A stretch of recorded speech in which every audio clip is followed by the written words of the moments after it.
Лична година 3.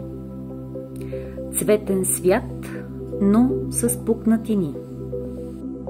Всичко блести. Усмивки, хора, нови идеи. Лична година 3 е сцената. Но какво се случва, когато прожекторите изгаснат? Можеш ли да бъдеш радост или просто играеш играта? Тази година, лична година 3, те учи да говориш, но и да чуваш.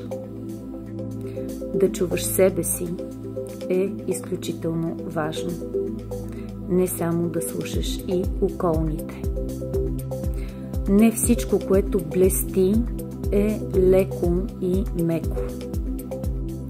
А твоето число крие една дълбока тайна, която не се вижда в усмивката.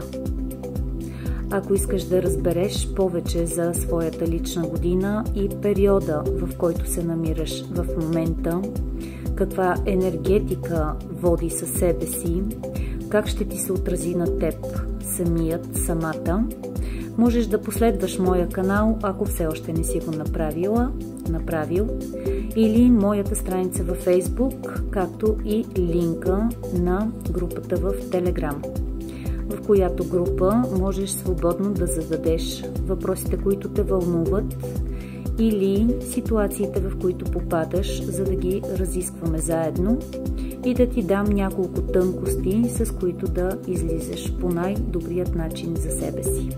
Очаквам те!